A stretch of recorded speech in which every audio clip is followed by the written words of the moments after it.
When data from your existing system is first imported into Readysell, you'll need to review and edit the imported address data. Now, Readysell runs 3 stages of import. The stage 1 import is meant only for training. So if you've just had a stage 1 import, you don't want to start editing your address data yet. Initially you want to live with the address data that's there, just use it for training at the start, tidying up only a little bit at a time as needed. We have a stage 2 import which happens between 2 weeks normally and 1 week of your go live date. After the stage 2 import has happened, we're not going to import the address data again. So at that point you need to tidy up all your address information. The way to do that is to go to relationships, then addresses. This shows you all the addresses on your system and you can go and edit the information in one place. Normally you want to hide a street 3 and 4 and expand a few of these fields so you can see the checkboxes that are getting used on the data. So let's do a bit of column tidying here to make it a bit clearer.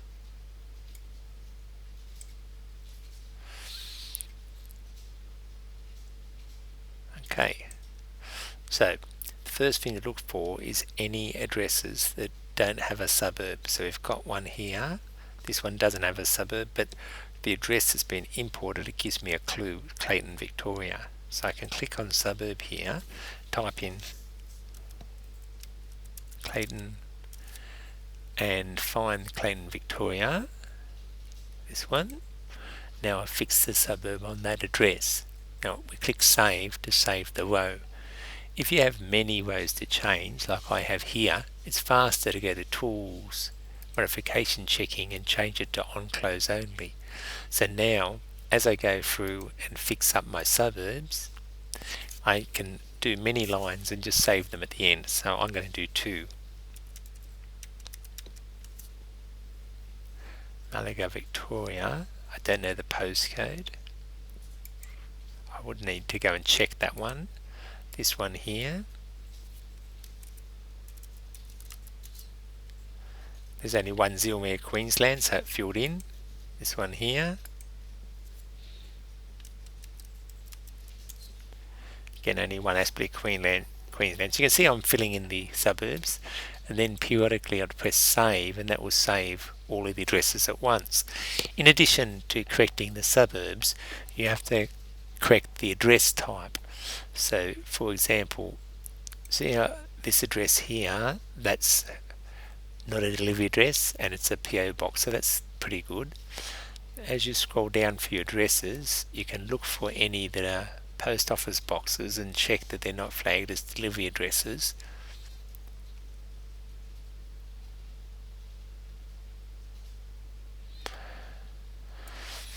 Looks like they're reasonable.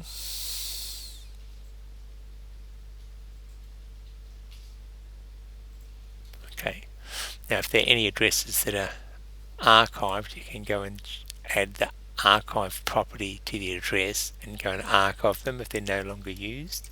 So we'll go and do that. Archived. If you tick archive, that address is still on the system and not used. So this address, for example, it's a blank one. We might want to archive that. So to archive it, we double click on the address. That will cause it to pop up on the screen, and we change this up, and then we go and save it.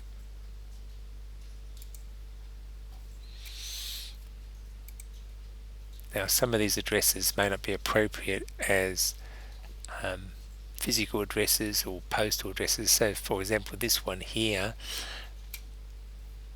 let's say that one doesn't look like a postal let's find one that's definitely not a postal address.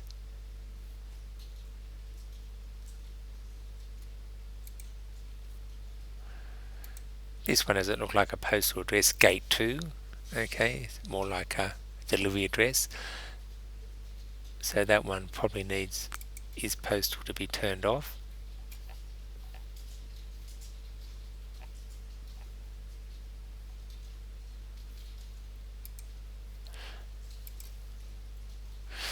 So you keep on doing this, correcting the status flags, and the flags you care about is customer is to allow you to only show the customer cards. So if you say that's checked, you only see the addresses for customers. The is supplier tick boxes to allow you to just see just suppliers. So those two are just for that purpose. If you don't care whether the addresses you're looking at are customers or suppliers, you can just drag them off the screen, stick to the address details themselves. The is delivery needs to be ticked if this is a delivery address.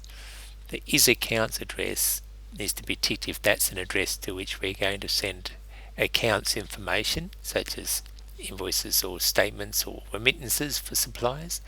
Is physical address only needs to be ticked for addresses which are used for service module for machines. So normally that'll be off, for example, for all addresses to suppliers. And if you find a case like that where you need a mass update done, then contact Readysell and get us to go and do the mass update for you. Don't go and click the same field off 100 or 1,000 times. We can do that quickly for you. Is postal is for postal addresses.